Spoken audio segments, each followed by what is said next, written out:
उठाए उरलाए कृपा निधान, भरत राम की मिलन लख बिसरे सब ही अपान। भगवान राम ने जबरदस्ती भरत जी को उठा करके अपने गले से लगा लिया। प्रिय भक्तों, भगवान के पास जब जाना है तो सब कुछ छोड़ दो। जीवन का सारा भार भगवान के चरणों में अर्पित से चल दिए। ट्रेन में बैठे, स्टेशन पर उतरे, उसके बाद गाड़ी में बैठ करके मंदिर में पहुंचे, मंदिर में प्रवेश किया और मंदिर में प्रवेश कर रहे हैं और बांके बिहारी लाल या अवध बिहारी लाल के दरवाजा बंद हो जाए, तब कहना है आपका कि बांके बिहारी लाल ने कृपा नहीं की। अरे दर्शन करने के लिए पहले समय निश्चित करो, समय निकालो तो सही। यहाँ से ये घर गृहस्थ के काजों को छोड़ करके आप जाने की तैयारी तो करो, एक बार मन बना लो, एक बार फिर देखो बांके बिहारी लाल या अवध बिहारी लाल आपको बुलाते हैं या नहीं बुलाते। जरूर बुलाते हैं, लेकिन ऐसे नहीं। परिपूर्ण भरोसा अगर आपको होगा, रक्षति च विश्वासो विश्वासो फलदायक, पूर्ण विश्वास के साथ जाने की तैयारी करो। देखो बुलाते हैं या नहीं। सौंप दिया इस जीवन का सब भार तुम्हारे हाथों में, सब सौंप दिया इस जीवन का सब भार तुम्हारे हाथों में। अब जीत तुम्हारे हाथों में है, हार तुम्हारे हाथों में है। जीत तुम्हारे हाथों में है, हार तुम्हारे हाथों में। अब सौंप दिया। प्रेम से गाइए।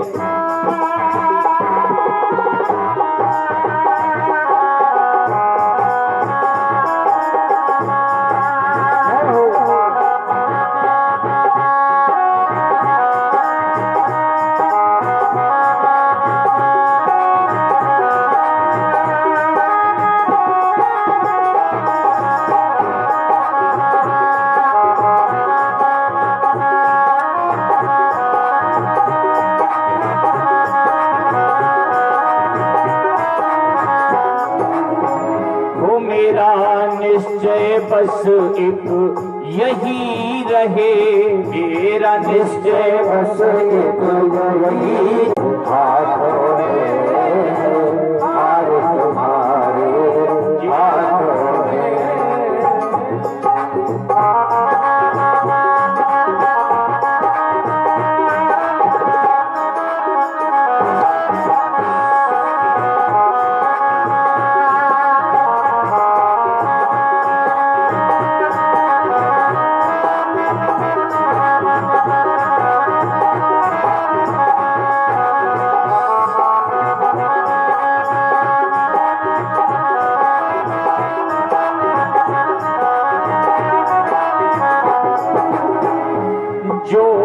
जग में रहूं तो ऐसे रहूं मैं, जग में रहे जो जग।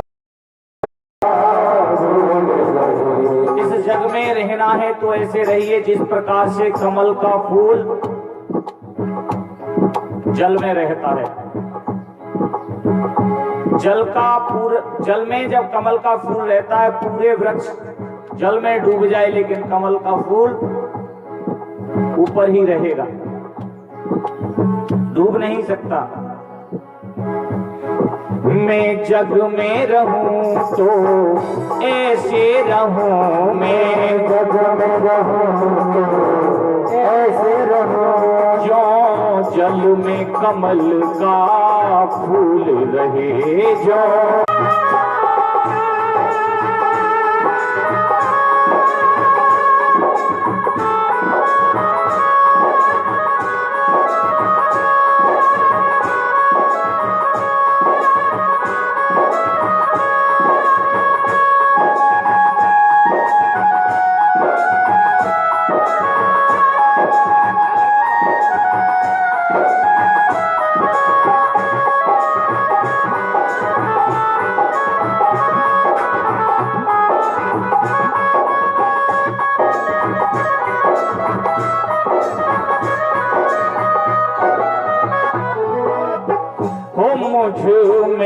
तुझ में बस भेद यही, मुझ में तुझ में बस भेद यही।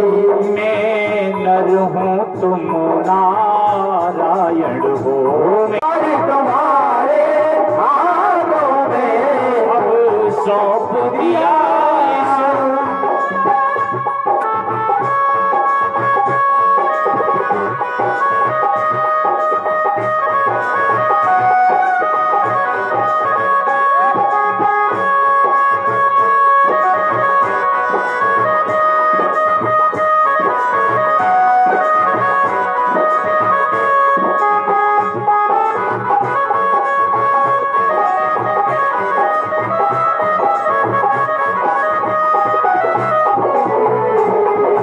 जब जब संसार का कैदी बनूं, जब जब संसार का कैदी बनूं, दरबार तेरे में आ जाऊं।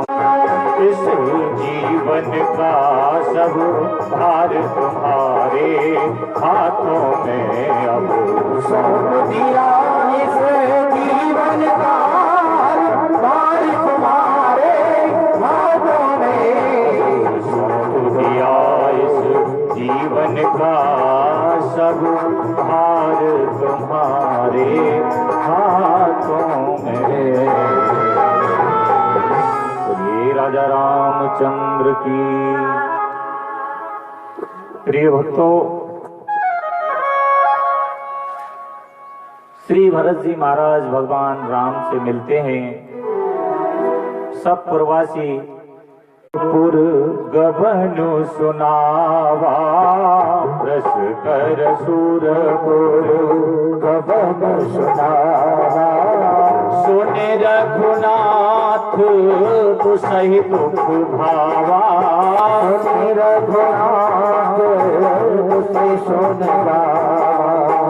मरण हेतु निज नेहु विचारी, मरण हेतु विचारी। हे अति विकल धीर धुरधारी, धीर धुरधारी। और व्रत करके व्रत निरंबुते ही दिन प्रभु कीना। मुनि हो कहें जलो काहुन लीना। गुरु जी के बार बार अनुग्रह करने पर भी भगवान राम ने उस दिन जल ग्रहण नहीं किया, निर्जला व्रत किया। और निर्जला व्रत करके अपने पिताजी के लिए भोर भय रघुनंदन ही जो मुनि आय सुदीन। श्रद्धा भगति समेत प्रभु सो सब सादर की। जैसा जैसा श्री गुरु वशिष्ठ जी ने आज्ञा दी, भगवान राम ने वैसा वैसा दास जी महाराज जी वर्णन कर रहे हैं। करे पितु प्रिया वेद जस परनी, करे पितु प्रिया वेद जस परनी। हे पुनीत पातक तम करनी, हे पुनीत पातक तम करनी। जासु नाम पावक अख तूला, जासु नाम पावक अख तूला। सुमिरत सकल सुमंगल मूला, सुमिरत सकल सुमंगल मूला। कर पितु प्रिया। वेदों के अनुसार जैसा वेदों में वर्णन है किस प्रकार से श्राद्ध करना चाहिए, उस अक्सर आजकल एक प्रक्रिया चली है, घरों में ज्यादातर पितृदोष माना जाता है। पितृदोष का कारण क्या हुआ करता है? जो हमारे पितृ चले जाते हैं उनके निमित्त हम पिंडदान नहीं करते, या उनकी अंतिम क्रियाएं जो होती हैं उनको हम नियम पूर्वक नहीं करते, तो वही पितृ हमें आगे चल करके परेशान करते हैं। वही घर में पितृदोष हुआ करता है।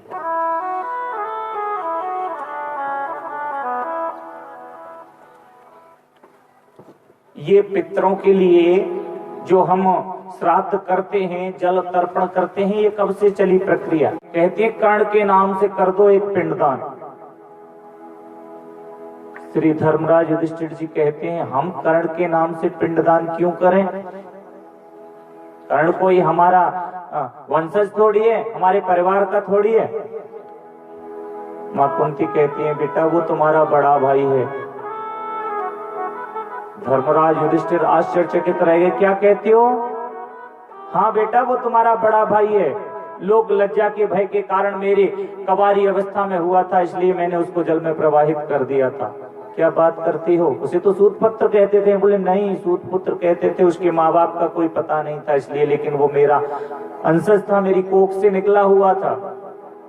जान लेने के और अब नहीं आया, लेकिन अपना पिंड लेने के लिए कर्ण स्वयं आए।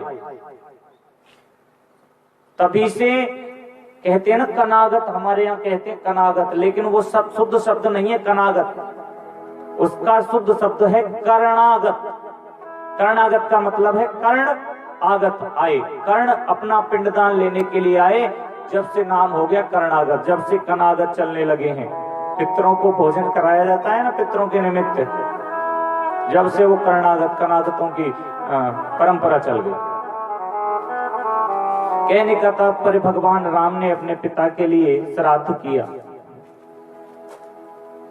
सभी से बारी बारी से मिले। कैकेयी जी ने बड़ा अनुनय विनय किया, शर्म के कारण पहले तो सामने ही नहीं जाती, लेकिन सामने गई, बारी बारी से सब माताओं से मिले भगवान, सबने अनुनय विनय किया। श्री भरत जी महाराज कहते हैं भैया जो हुआ वो हो गया, ठीक है, लेकिन अब आप वापस अवध के लिए चलिए।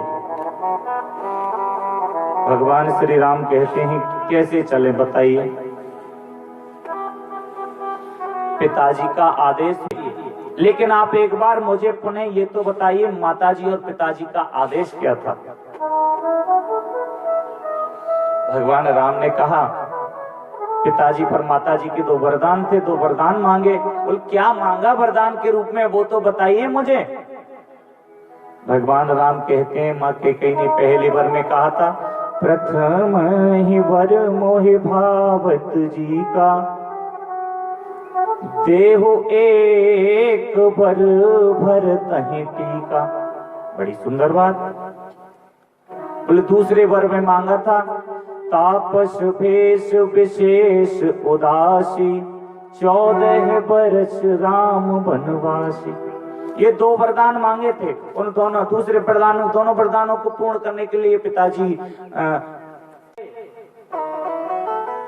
जब मैं वहां मौजूद नहीं था और माता ने मेरे लिए राज्याभिषेक मांगा, तो आपका दायित्व बनता था कि भाई भरत को बुला करके पहले राज्याभिषेक किया जाए। हाँ, अगर मेरा राज्याभिषेक हो जाता पहले वरदान के रूप में, फिर आप वन के लिए आते। दूसरा वरदान जब ही तो पूरा होगा जब पहले पूरा हो जाए पहला वाला वरदान। पहला वरदान तो पूरा किया नहीं, दूसरा वरदान पहला पूरा कर दिया। राज्याभिषेक तो हुआ नहीं और दूसरे वरदान के रूप में आप वन के लिए चले आए। क्या आपको मेरे ऊपर संदेह था? आपको भरोसा नहीं था? भगवान राम बोले भरोसा तो था, लेकिन हम जानते थे अगर आपका राज्याभिषेक हमारी आंखों के सामने पहले अगर होगा तो आप, हमें पता था कि आप हमें वन के लिए जाने नहीं दोगे।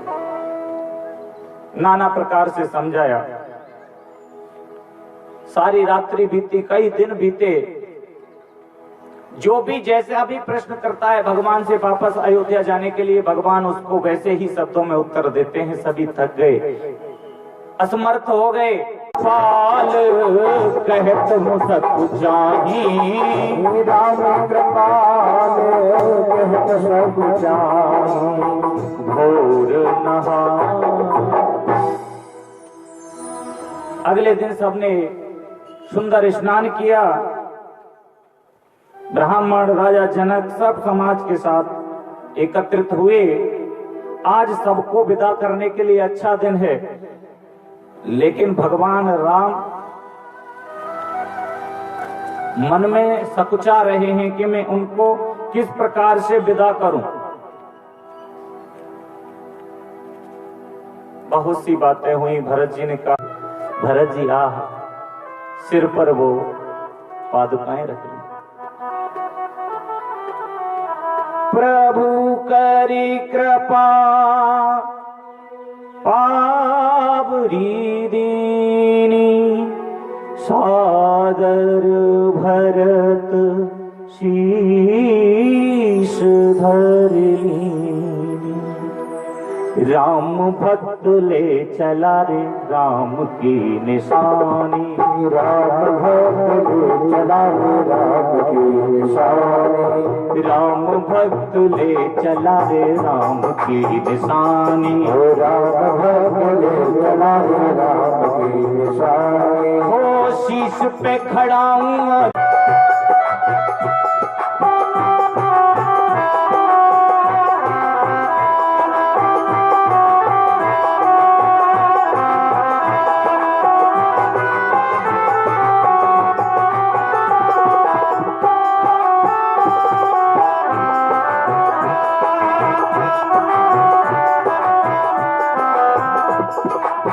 शीश खड़ा हूँ ले चला ऐसे, शीश खड़ा हूँ ले चला ऐसे, शीश खड़ा हूँ ले चला ऐसे, शीश खड़ा हूँ ले चला ऐसे।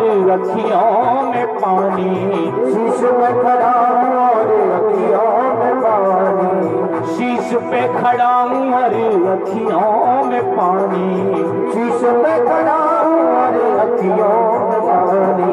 राम भक्त ले चला रे राम की निशानी, राम भक्त ले चला रे राम की निशानी।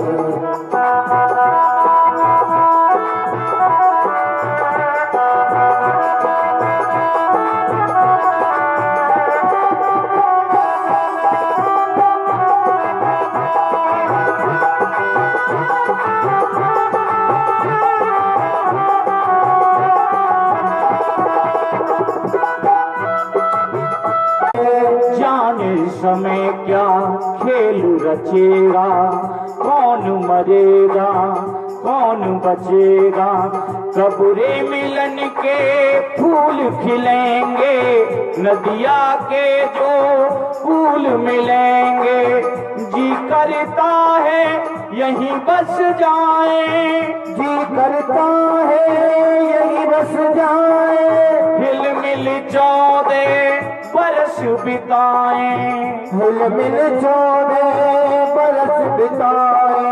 राम बिन कठिन है एक घड़ी बितानी, राम बिन कठिन है एक घड़ी बितानी, राम भक्त ले चला रे राम की निशानी, राम भक्त ले चला रे राम की निशानी। ओ शीश पे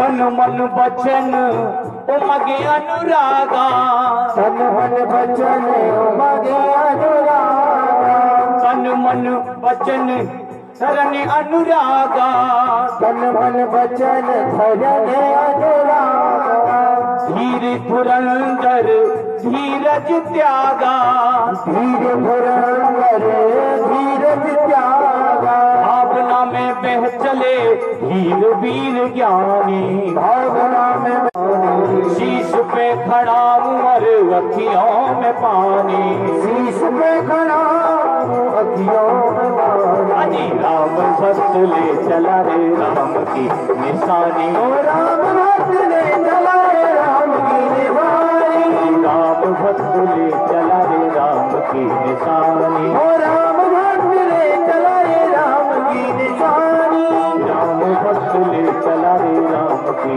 निशानी, राम भक्त ले चला रे राम की निशानी, अजी राम भक्त ले चला रे राम की निशानी। ये राजा रामचंद्र की जय हो। इस प्रकार से भगवान राम मात गुरु पद सिरनाई, प्रभु पद पीठ रजाय सुपाई, नंदी गाँव कर परन कुटीरा, कीन निवासो धर्म धुरधीरा। सभी के चरणों में वंदन करके श्री भरत जी महाराज अयोध्या को छोड़ करके नंदी ग्राम में जाकर के निवास करते हैं। और ऐसे नहीं, जिस प्रकार भगवान राम का भेष है उस प्रकार से अपना भेष बनाया। सिर पर जटाजूट रमा लिए, जटाजूट सिर मुनि पटधारी, महिखन कुश साथरी सवारी, असन बसन वासन व्रत ने माश ही भगवान श्री राम और माँ सीता के चरणों में प्रीति हुआ करती है। प्रिय भक्तों, अयोध्या कांड के बाद तृतीय सोपान में अरण्य कांड के अंतर्गत श्री तुलसीदास जी महाराज जी वर्णन कर रहे हैं। अब यहाँ तीसरा कांड शुभारंभ हो रहा है। मूलम धर्म तरोर विवेक जलधे, पूर्णेन्दु मानंदम, वैराग्याम्बुज भास्करम, राग घग्न ध्वांत पहम तापहम, मोहाम्भोधर पूग पाट विधौ, स्वः संभवम शंकरम, वंदे ब्रह्म कुलम कलंक शमनम, श्री राम भूप प्रियम। श्री तुलसीदास जी महाराज वर्णन करते हैं, धर्म रूपी वृक्ष के मूल विवेकी रूपी समुद्र को आनंद देने वाले पूर्ण चंद वैराग्य रूपी कमल के समान सूर्य, पाप रोग घोर अंधकार को निश्चय मिटाने वाले, तीनों तापों को हरने वाले, मोह रूपी बादलों को समूह छिन्न भिन्न करने की विधि, आकाश से उत्पन्न पवन स्वरूप ब्रह्मा जी के वंशज महाराज श्री रामचंद्र जी के प्रिय श्री शंकर जी की वंदना यहाँ पुनः की गई है। प्रिय भक्तों, अब भगवान राम एक दिन बैठे हुए हैं उदास मन से। भाई लक्ष्मण पुष्प चुनने के लिए बाहर गए हुए हैं, सीता जी और राम जी दोनों अकेले हैं। एक दिन भगवान राम ने क्या किया, माँ सीता जी का श्रृंगार किया।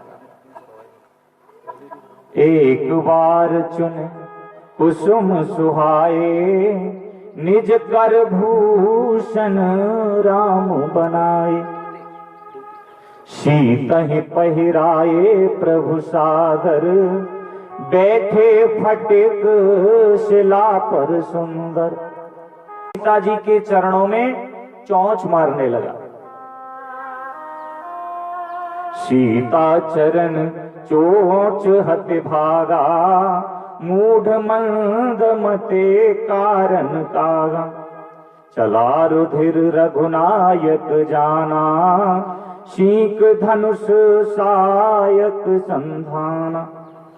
जब सीता जी के चरणों में जयंत ने कौआ बनकर के चोंच मारी, भगवान राम को क्रोध आया।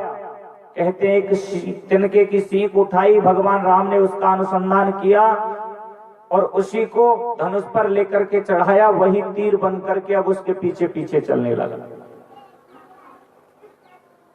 जयंत घबरा गया, उड़ने लगा, लेकिन भगवान का छोड़ा हुआ बाण है, पीछा थोड़ी छोड़ेगा, आगे आगे जयंत जा रहा है और पीछे पीछे बाण चला जा रहा है। जयंत दौड़ता हुआ चला जाता है, इंद्र की सभा में जाकर के पहुंचा। पिताजी पिताजी रक्षा करो। क्या हुआ? पता चला भगवान राम का बाण इसके पीछे लगा हुआ है।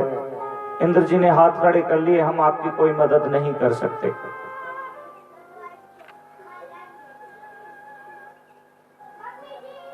आगे बढ़े उड़ते हुए श्री ब्रह्मा जी के पास पहुंचे, ब्रह्मलोक में पहुंचे। ब्रह्मा जी मेरी मदद करो।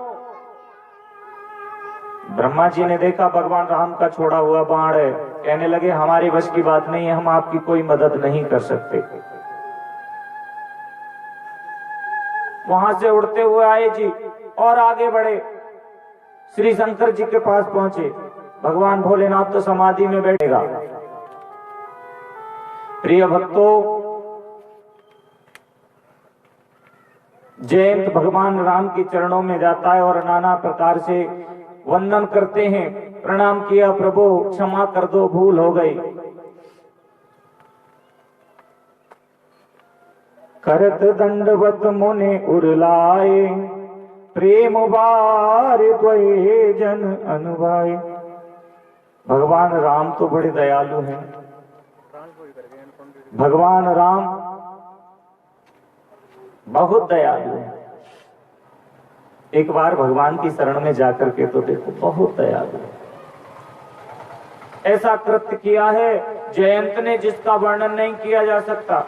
लाइफ का वर्णन किया, इसके बाद भगवान आगे बढ़े।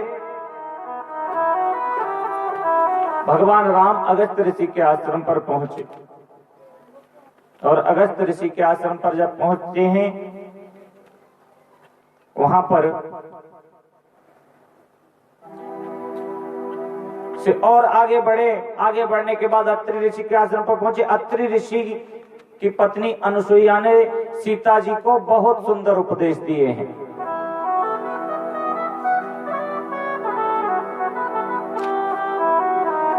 क्या क्या उपदेश दिए हैं आप भी ध्यान दे करके सुन लीजिए। मां अनुसुईया जी मां जनक जननी सीता जी को उपदेश देती हैं। अनुसुईया के पद गहि सीता, अनुसुईया के पद गहि सीता, मिली बहोरे सुशील विनीता, मिली बहोरे जे नित नूतन अमल सुहाए, जे नित नूतन अमल सुहाए। कह ऋषि वधू सरस मृदुवानी, कह ऋषि वधू सरस मृदुवानी, नारे धर्म कछु ब्याज बखानी, नारी धर्म कछु ब्याज बखानी। सुंदर सुंदर दिव्य आभूषण श्री माता अनुसुईया जी ने जनक नंदिनी को पहनाए और फिर पद को श्री अनुसुईया जी मां जनक जननी को समझा रहे हैं।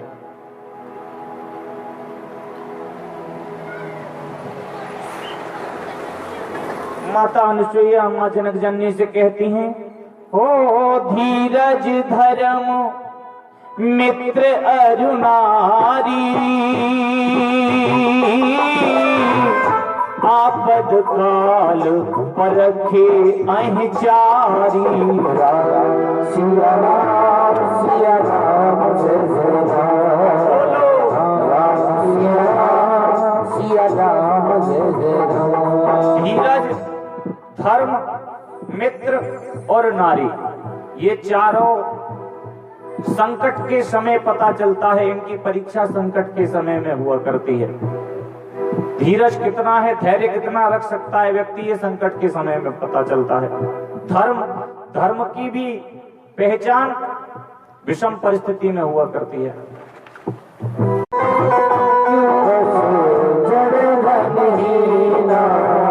अंध बधिर क्रोधी अति दीना, अंध बधिर क्रोधी अति दीना, ऐसे हुपते कर किए अपमाना, ऐसे हुपते कर किए अपमाना। नार पावो यमपुर दुख नाना, नार पावो यही माना। एक ही धर्म एक व्रत नेमा।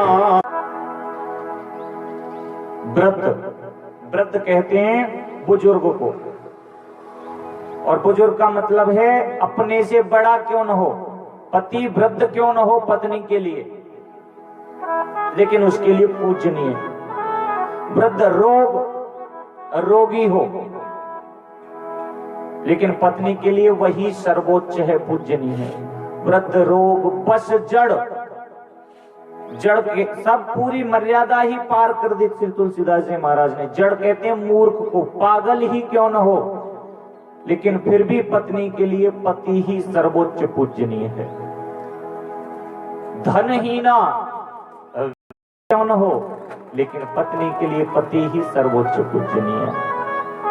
वृद्ध रोग बस जड़धन हीना, अंधा क्यों न हो, लेकिन फिर भी वो सर्वोच्च पूजनीय है। बधिर बहरा क्यों न हो, फिर भी पूजनीय है। क्रोधी क्रोध करने वाला क्यों न हो, लेकिन फिर भी पूजनीय है।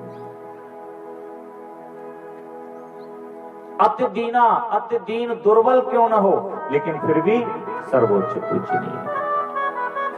माता अनुसुईया जी वर्णित कर रही हैं सीता जी के लिए पति कैसा भी हो पत्नी के लिए हर तरीके से पूजनीय है। ऐसे हु पति कर किए अपमाना, अगर इनमें से कोई भी एक लक्षण है पति के अंदर, और चाहे सारे लक्षण हैं, और ऐसे पति का अगर कोई पत्नी अपमान करती है तो नार पाव यमपुरा भी पति क्यों न हो, लेकिन उसे श्री तुलसीदास जी महाराज वर्णन कर रहे हैं। मां अनुसुईया जी जगत जननी को बता रही हैं कि वो पूजने योग्य है। अगर कोई स्त्री अपने पति का अपमान करती है तो नार पाव यमपुर दत्त नाना, यमपुर में जाकर के नाना प्रकार के दुख भोगने पड़ते हैं।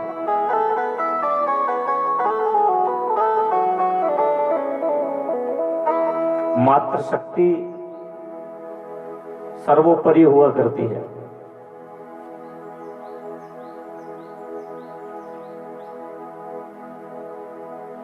और जो एक अग्निहोत्र ब्राह्मण होना चाहिए, और जहां अग्निहोत्र ब्राह्मण नहीं होते कहते हैं उस क्षेत्र का जल भी ग्रहण नहीं करना चाहिए। एक अग्निहोत्री ब्राह्मण थे, रोज यज्ञ किया करते थे। उस दिन यज्ञ करके हवन कुंड को खुला छोड़ करके कहीं बाहर चले गए, और किसी कार्यवश बाहर से जब कार्य करके वापस आए,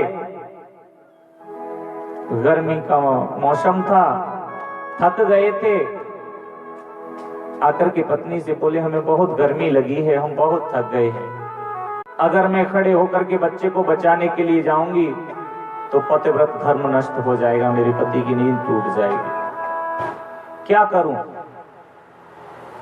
मन में विचार किया पतिव्रत धर्म नष्ट नहीं करना है, बच्चा तो दोबारा भी हो जाएगा, लेकिन पतिव्रत धर्म एक बार नष्ट हो गया तो दोबारा नहीं मिलेगा।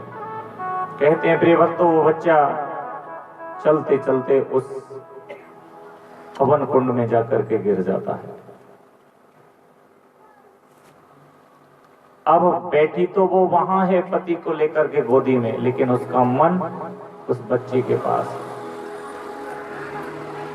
इस बात को कुछ दौड़ करके वो स्त्री सीधी कर गई। पति बोले कहां जा रही, कहां? कुछ नहीं बोली, सीधी जाकर के हवन कुंड पर पहुंची।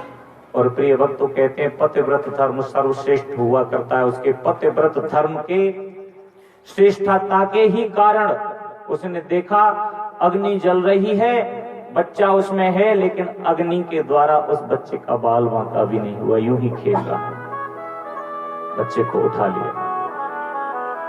ये होती है भारत की नारी, पतिव्रत धर्म को मानने वाली।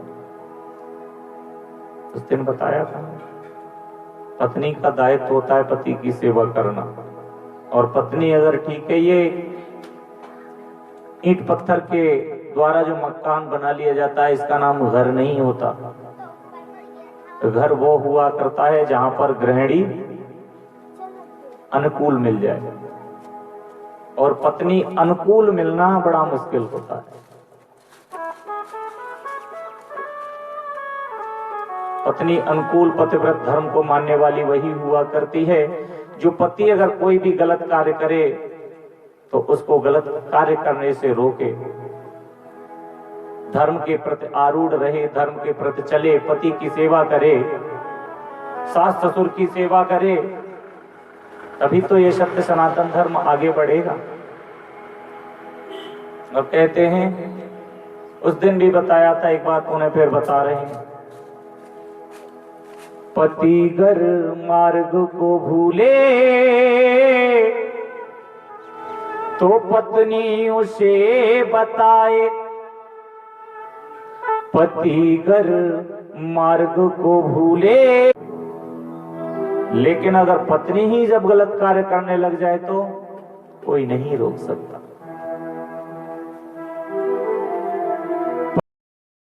मार्ग को भूले तो पत्नी उसे बताए, पत्नी गर मार्ग को भूले उसे कौन बताए। उसे कौन बताए, उसे कौन बताए, उसे कौन बताए। पतिगर मार्ग को भूले उसे पत्नी तुरंत बताए, पतिगर मार्ग को भूले उस पत्नी तुरंत बताए, पत्नी गर मार्ग को भूले उसे कौन बताए। उसे कौन बताए, उसे कौन बताए।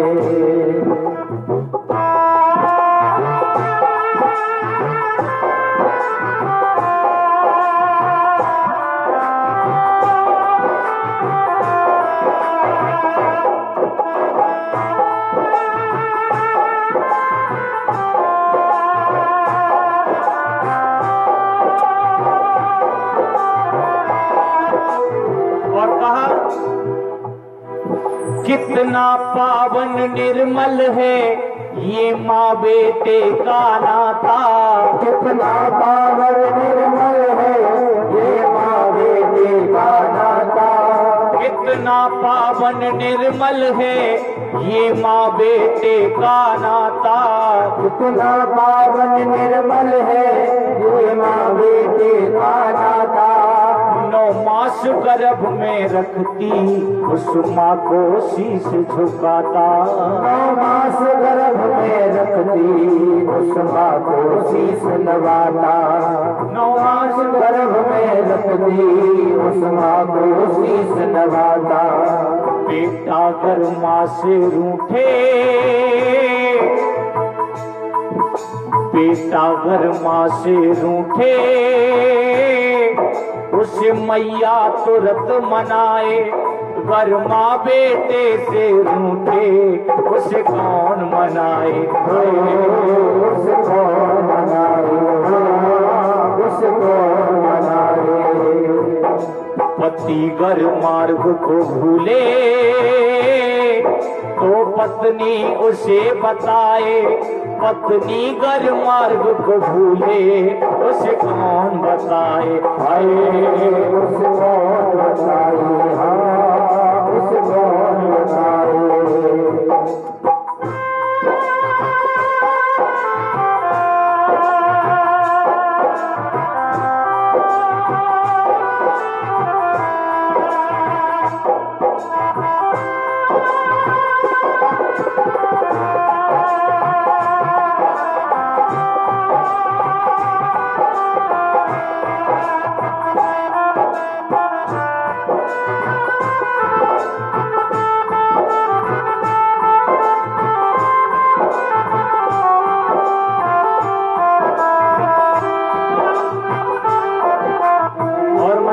वर्णन किया है,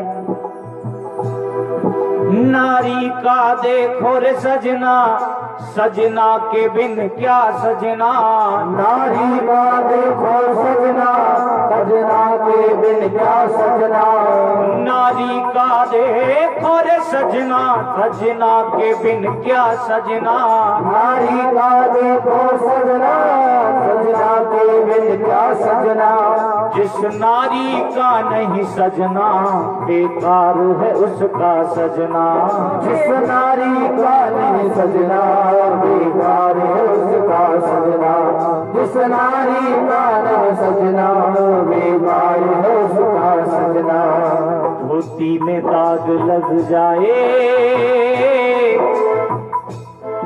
साड़ी में दाग लग जाए, उसे धोबी तुरंत छुड़ाए। गलपुर में दाग लग जाए उसे कौन छुड़ाए। उसे कौन छुड़ाए, उसे पति गर मार्ग को भूले तो पत्नी उसे बताए, पत्नी गर मार्ग को भूले उसे कौन बताए, हाय उसे कौन बताए, उसे कौन बताए, उसे कौन बताए, उसे कौन बताए, उसे कौन बताए, उसे कौन बताए, उसे कौन बताए, उसे कौन बताए, उसे कौन बताए।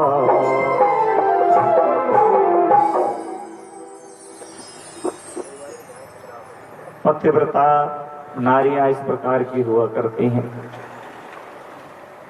और कई प्रकार की नारियों के वर्णन किए हैं श्री तुलसीदास जी महाराज ने। तो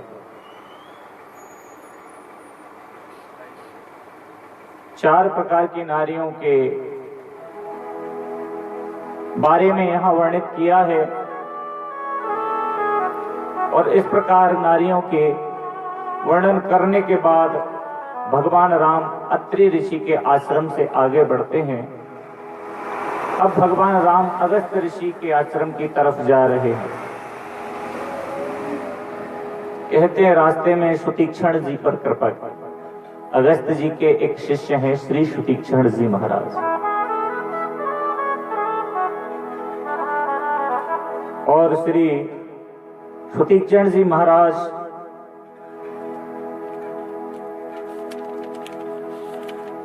को गुरुजी ने आदेश दिया था एक बार कि ऐसा करो, मेरे पास जो सालेग्राम जी हैं आप इनको लेकर के जाओ और इनको गंगा स्नान करा के लेके आओ।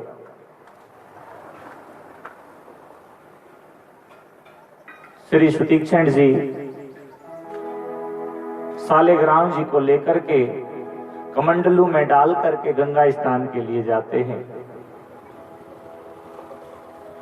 श्री गंगा जी के तट पर पहुंचे और श्री सालेग्राम जी को खूब रगड़ रगड़ के स्नान कराया। स्नान करा करके कमंडलू में जल भर करके उसी में डाल लिया और चलने के लिए जैसे ही तैयार हुए, गंगा जी के तट पर एक जामुन का बड़ा सुंदर वृक्ष। श्री सुतीक्षण जी ने देखा जामुन के वृक्ष पर बड़ी सुंदर सुंदर काली काली जामुन लगी हुई हैं, पक्की पक्की जामुन। अब श्री सुतीक्षण जी महाराज बोले आज थोड़ा देर से पहुंच जाएंगे गुरु जी के पास, क्यों न जामुन खा ली जाए। श्री सुतीक्षण जी महाराज ने बहुत कोशिश की लेकिन पेड़ ऊंचा था, जामुन नहीं तोड़ पाए। अब इधर उधर देखा, उन्हें कोई पत्थर भी नजर नहीं आया।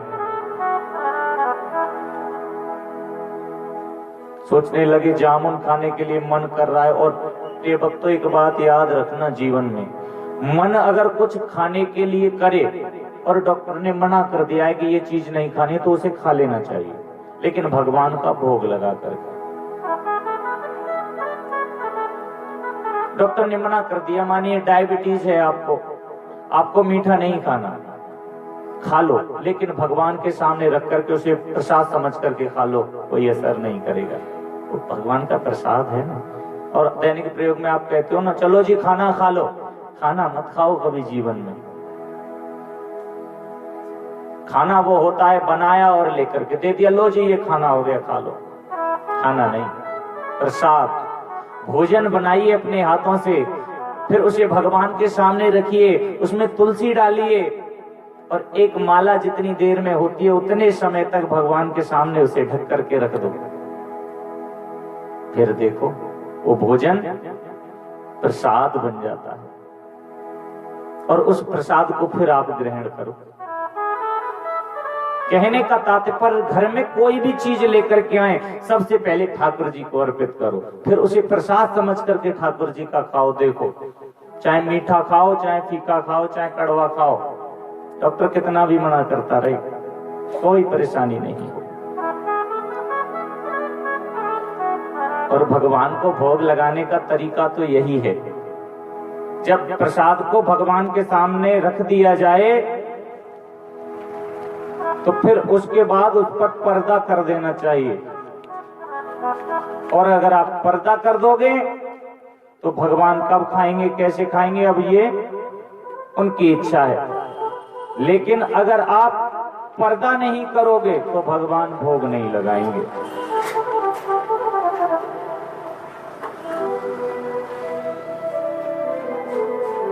और आजकल तो प्रसाद का भोग भी ऐसे लगाते हैं, बस गए और लेकर के वापस आ गए। मन में ऐसा था कि भगवान खा न ले। भगवान ने मानो खा लिया तो 4 चिनौरी या थोड़ी सी मिश्री लेकर के भगवान के सामने रख देंगे, तो ये खा, हम माल खाएंगे अच्छे अच्छे जो सुंदर व्यंजन बने। अब अच्छा, ये स्थिति जब है जी जब भगवान खाने नहीं आते, जितना है उतना ही तुम्हारा वापस कर देते हैं। जब ये स्थिति है कि दिखाने के लिए वहां ले जाते हैं, अगर भगवान वाकई में उसमें से कुछ थोड़ा बहुत खाने लग जाए ना, फिर देखिए जाएंगे ही नहीं पास लेकर के। मंदिर में पुजारी देखिए आपने, पुजारी जो पूजा करते हैं,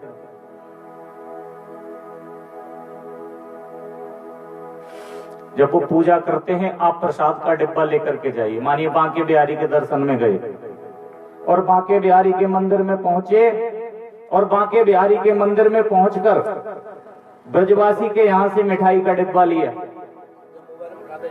शुद्ध देसी घी की मिठाई और एक डिब्बा लिया, और डिब्बा लेकर के चल दिए, मंदिर में पहुंचे।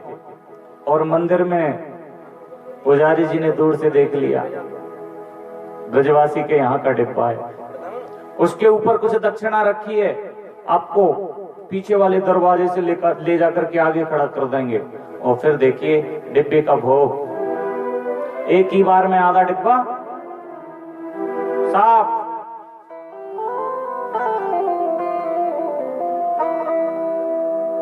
जब भगवान खाता नहीं, जब ये स्थिति है, और भगवान खाने लग जाए तो भक्त जाएंगे नहीं प्रसाद लेकर।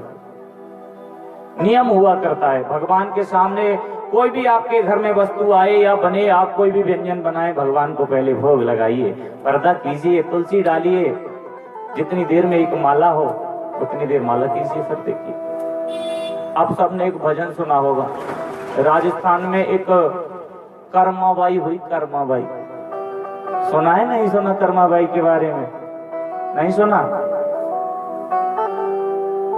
कर्माबाई के पिताजी रोज भगवान को भोग लगाते थे, और भगवान को भोग लगाते थे। कर्माबाई देखती थी। एक बार ऐसा हुआ, पिताजी को किसी कार्यवश नगर से बाहर जाना था 2-3 दिन के लिए। कर्माबाई से बोली, सुनो हम जरा नगर से बाहर जा रहे हैं, हमारे ठाकुर जी का ध्यान रखना आप। कर्माबाई कहने लगी, जरूर ध्यान रखेंगे, क्यों नहीं ध्यान रखेंगे पिताजी। बोले, ध्यान तो रखला, लेकिन एक विशेष बात का ध्यान रखना, इनके खान पान में कोई कमी नहीं रह जाए, जैसे छोड़ के जा रहा हूं वैसे ही मुझे मिलने चाहिए। कर्माबाई बोली, बिल्कुल, क्यों नहीं, बताइए क्या क्या करना है। तो बताया सारी प्रक्रिया। पहले भगवान को, ठाकुर जी को स्नान कराना, प्रेम से चंदन लगाना, माला पहनाना, वस्त्र पहनाना, और फिर जब ठाकुर जी को सब तरीके से सिंहासन पर विराजमान कर दो, जब अपने हाथों से भोजन बनाना, और भोजन बना करके ठाकुर जी के सामने रख देना। जब ठाकुर जी पालें उसके बाद ही भोजन पाना, नहीं तो नहीं पाना। ये नियम बता करके पिताजी चले गए। अब प्रिय भक्तों, कर्माबाई ने प्रातः काल जगी, स्नान किया, स्नान करने के बाद मंदिर में गई और ठाकुर जी को लिया, अच्छे से रगड़ रगड़ के स्नान कराया, और स्नान करा के सुंदर वस्त्र पहनाए, चंदन पहनाया, मुकुट लगाया, माला पहनाई, और सिंहासन पे विराजमान कर दिया। विराजमान कर दिया। अब अपने हाथों से कर्माबाई ने कहा, आज बहुत देर हो गई, क्योंकि रोज तो पिताजी कर दिया करते थे ना ठाकुर जी की सेवा, उस दिन अपने हाथ से की तो थोड़ी देर हो गई। और देर हो गई तो कर्माबाई ने कहा, जल्दी जल्दी में ज्यादा मैं भोजन नहीं बना सकती, आज मैं खिचड़ी खा के काम चलाऊंगी। खिचड़ी बनाई, और बड़ी सुंदर खिचड़ी बनाई, और खिचड़ी बना करके एक थाली में लेकर के ठाकुर जी के सामने रख दी। बाबा कह के गए हैं ना, रोज भोग लगाना है। कर्माबाई ने भोग लगाया, भोग रख करके मुंह फेर के खड़ी हो गई, पाओ प्रभु पाओ। थोड़ी देर मुंह उधर करके खड़ी रही, फिर मुंह फेर करके देखा, अरे खिचड़ी तो यूं ही रखी है, ठाकुर जी ने खाई नहीं। सोचने लगी ठाकुर जी ने खिचड़ी क्यों नहीं खाई। अरे याद आया, बाबा कह के गए थे पर्दा करना है, पर्दा तो किया ही नहीं मैंने। पर्दा कर दिया जी। पर्दा करके फिर खड़ी हो गई, हाथ जोड़ करके बैठ गई। 2 मिनट, 5 मिनट, 10 मिनट गुजरे। 10 मिनट के बाद सोचा अब तो खाली होगी। फिर देखा जाकर के, पर्दा हटाया, खिचड़ी यूं की त्यों रखी है। कर्माबाई कहने लगी लगता है ठाकुर जी गुस्सा हो गए, बाबा के हाथ से खाते हैं। काफी देर हो गई, इस बात को कई बार प्रक्रिया अपनाई, लेकिन ठाकुर जी ने भोग नहीं लगाया। कर्माबाई कहने लगी भगवान गुस्सा हो गए। कर्माबाई कहने लगी सुनो, अगर तुम भी गुस्सा बाज हो तो मैं भी बहुत गुस्सा बाज हूं, या तो इस भोग को लगा लो, नहीं तो फिर ध्यान रख लेना। क्या करो? मन से कह रही है देखो सुनो, अगर तुमने खिचड़ी का भोग नहीं लगाया ना तो आज मैं भी खिचड़ी नहीं खाऊंगी, भूखी रह जाऊंगी। भगवान तो प्रेम के भूखे हैं ना। भगवान स्वयं कहते हैं निर्मल मन जन सो मोहे पावा, मोह कपट छल छिद्र न भावा। भगवान तो भक्तों के अधीन है, भाव के वश में है।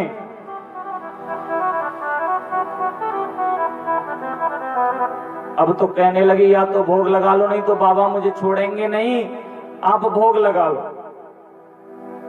कर्मामाई भगवान से प्रार्थना करती है, कहती है अजी थाली भर की लाई रे खींचड़ो, ऊपर घी की बाट की, जी मां भारो श्याम घड़ी, जी मावे बेटी जाट की। जाट की बेटी कर्माबाई जमा रही है श्याम तू आज खिचड़ी जेम ले। ये राजस्थानी भजन है, राजस्थान भाषा के कुछ शब्द इसमें हैं। आइए आप सब मिलकर के गाइए। क्या कहना है? अजी थाली भर के लाई खींचड़ो, ऊपर घी की बाट की, जी में मारो श्याम घड़ी, जी मावे बेटी जाट की। थाली भर के लाई खींचड़ो, ऊपर घी की बाट की, जी में मारो श्याम घड़ी, जी मावे बेटी जाट की। थाली भर के लाई रे खींचड़ो, ऊपर घी की बाट की, जी मारा श्याम घड़ी, जी मावे बेटी जाट की। थाली भर के लाई खींचड़ो, ऊपर घी की बाट की, जी मारा श्याम घड़ी, जी मावे बेटी। प्रेम से गाइए जय हो।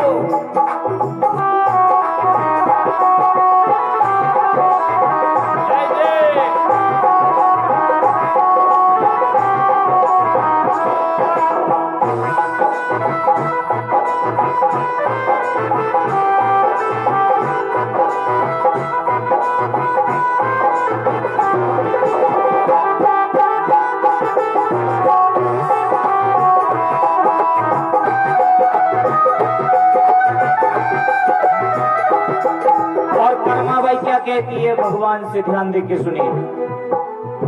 बाबा मारो काम गयो है, ना जाने कद आवेगो। बाबा मारो काम गयो है, ना जाने कद आवेगो। बाबा मारो काम गयो है, ना जाने कब आवेगो। बाबा मारो काम गयो है, ना जाने कब आवेगो।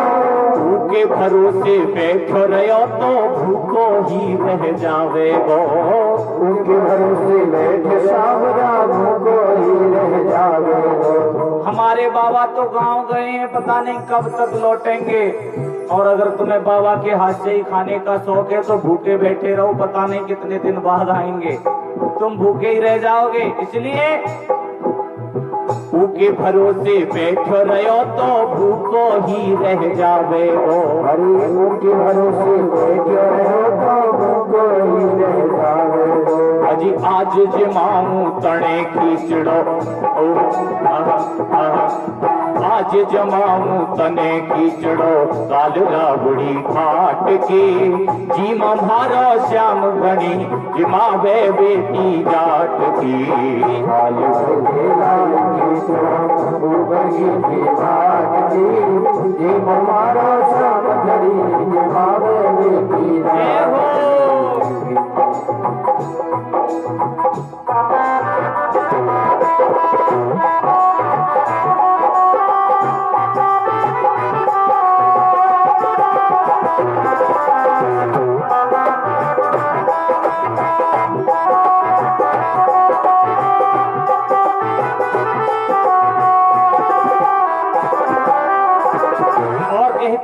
क्या क्या करती है बार बार मंदिर में जड़ती बार बार में खोलती बार बार मंदिर में जड़ती बार बार पट खोलती बार बार मंदिर के पटों को खोलती है कभी बंद करके शायद अब खा लिया हो लेकिन नहीं भगवान नहीं कर बार बार मंदिर में जड़ती बार बार पट खोलती बार बार मंदिर में जड़ती बार बार पट खोलती ओए कैया कोनी जी मेरे मोहन करड़ी करड़ी बोलती कैया कोनी जी मेरे मोहन करड़ी करड़ी बोलती अब तो गुस्सा आने लगा कर्मा बाई को खा लो देख लो नहीं तो फिर कहते हैं ना वो जब क्रोध आता है अमुक काम कर लो नहीं तो फिर देख लेना इसलिए कर्मा भाई आज भगवान को कहती है देख लो आप जल्दी से इसकी चिड़ी को खा लो नहीं तो फिर देख लेना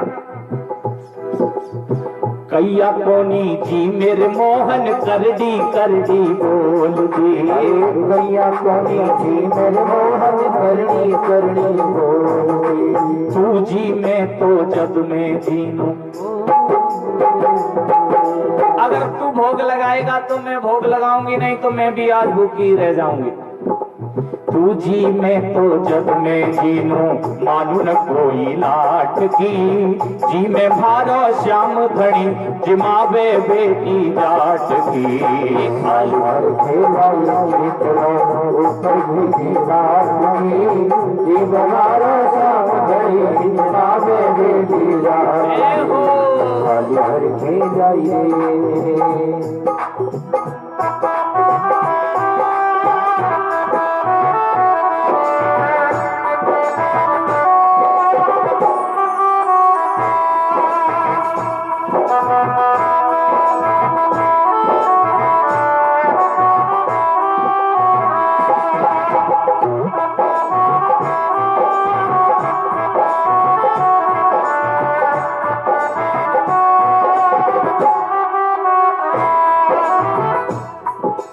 पर्दो भूल गई सांवरिया पर्दो फेरी लगायो जी पर्दो भूल गई सांवरिया पर्दो फेरी लगायो जी सोचने लगी शायद बिना पर्दे के नहीं खा रहे इसलिए पर्दा लगा दिया ओ पर्दो भूल गई सांवरिया पर्दो फेरी लगायो जी पर्दो फेरी लगायो जी पर्दो फेरी लगायो जी अजी धावलिए की ओट बैठ कर श्याम खींचड़ो खाओ जी धावलिए की ओट बैठ के श्याम खींचड़ो खाओ जी अब तो जब कहा ना भगवान तुम नहीं खाओगे तो आज मैं भी भूखी रह जाऊंगी भगवान को चिंता हो गई जो दुनिया का पेट भरता है उसको चिंता नहीं होगी व्यक्ति जगता जरूर भूखा है लेकिन दुनिया में सोता कोई भूखा नहीं है कोई भी जीव जंतु हो प्रातः काल सब खाली पेट जगते हैं लेकिन पेट भर के सब सोते हैं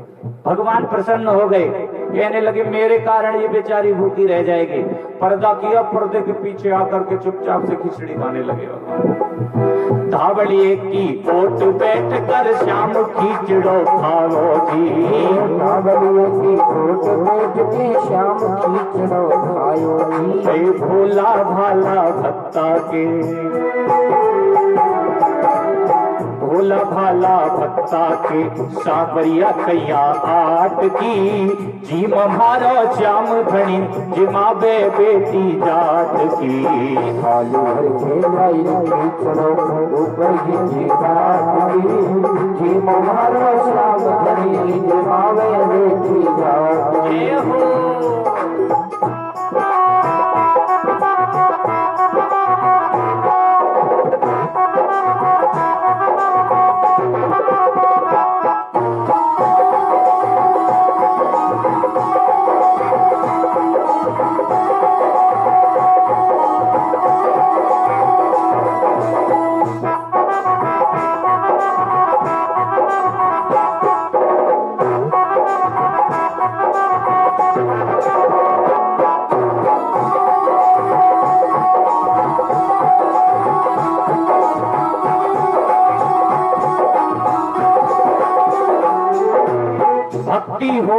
कर्मा जैसी सावरिया घर आवे लो। भक्ति हो तो कर्मा जैसी सावरिया घर आवे लो। अगर कर्मा जैसी अटूट भक्ति होगी तो एक दिन भगवान को तुम्हारे घर भी आना पड़ेगा। कौन कौन चाहता है भगवान हमारे घर आए? नहीं कोई चाहता। उठाइए दोनों हाथ प्रेम से, क्या कहना है? भक्ति हो तो कर्मा जैसी सावरिया घर आवे लो। भक्ति हो तो कर्मा जैसी सावरिया घर आवे लो। भक्त प्रभु का दर्शन करके हर्ष हर्ष गुण गावे लो। भक्त प्रभु का दर्शन करके हर्ष हर्ष गुण गावे लो। हे भक्त प्रभु का दर्शन करके हर्ष हर्ष गुण गावे लो। भक्त प्रभु का दर्शन करके हर्ष हर्ष गुण गावे लो। हे साचो प्रेम प्रभु में हो तो, साचो प्रेम प्रभु में हो तो मूरत बोले काट की।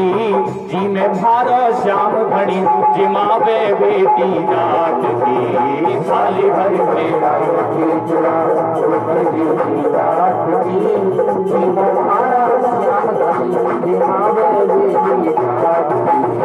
थाली भर के लाई रखी चढ़ो ऊपर थी पाट की। जी में भारा श्याम घड़ी जिमावे बेटी जाट की। थाली भर के लाई रखी चढ़ो ऊपर थी पाट की। जी में भारा श्याम घड़ी जिमावे बेटी जाट की। जिमावे बेटी जाट की। जिमावे बेटी जाट की। जिमावे छोरी जाट की। जिमावे बेटी जाट की। जिमावे छोरी जाट। भक्त वत्सल्य भगवान की। अगर प्रेम सच्चा होगा तो भगवान को जरूर आना पड़ता है। तो कहने का तात्पर्य, जब भी घर में भोजन बनाओ, कुछ भी बनाओ, भगवान को पहले प्रेम से अर्पित करो, फिर तुलसी दल डाल करके उसे ग्रहण करो।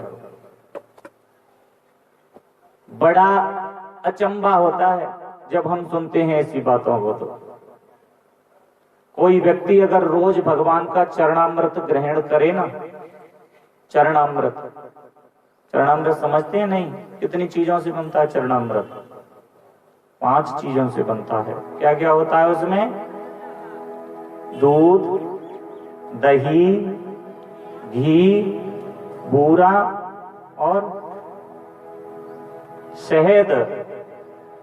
5 चीजों को मिलाकर के ये पंचामृत बनाकर के रोज भगवान को अभिषेक किया जाए। और अभिषेक करके भगवान का चरणामृत अगर रोज ग्रहण किया जाए श्रद्धा के साथ, नियम पूर्वक, तो शरीर में कैसा भी रोग हो, कैसा भी रोग हो, यहां तक कि कैंसर जैसा रोग क्यों न हो, अगर श्रद्धा और भक्ति के साथ उसका पान करेंगे तो सारा रोग खत्म हो जाएगा।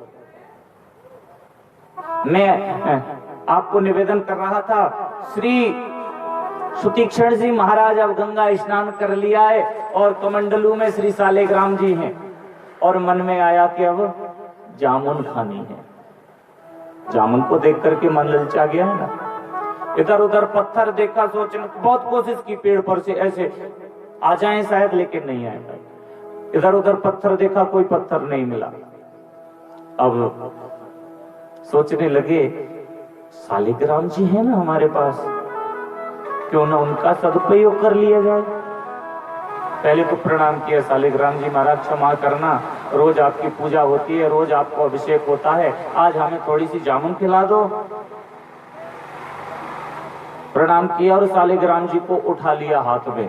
अब पेड़ ऐसे किनारे पर है, जामुन लटकी हुई है, धीरे से ऐसे सालिग्राम जी को फेंका और ऐसे सालिग्राम जी को फेंका तो सालिग्राम जी को पहले धीरे से फेंका, धीरे से फेंका तो जामुन तक नहीं सालिग्राम जी पहुंच पाए, नीचे गिरे, नीचे गिरे तो हाथ से पकड़ ले, ओहो क्षमा करना प्रभु क्षमा करना। फिर दोबारा कोशिश की, सालिग्राम जी को फेंका और कहते हैं इस बार सालिग्राम जी जामुन से स्पर्श किया तो एक आध जामुन गिर गई, एक आध जामुन गिर गई तो उठा के रख ली। लेकिन मन जो होता है ना बड़ा चंचल हुआ करता है। मैंने उस दिन बताया था ना, आवश्यकताएं बढ़ती जाती हैं। अब ऐसा नहीं सोचा कि एक आध दो जामुन गिर गई है, चलो इसी को पान करके वापस चले, नहीं, ज्यादा जामुन ले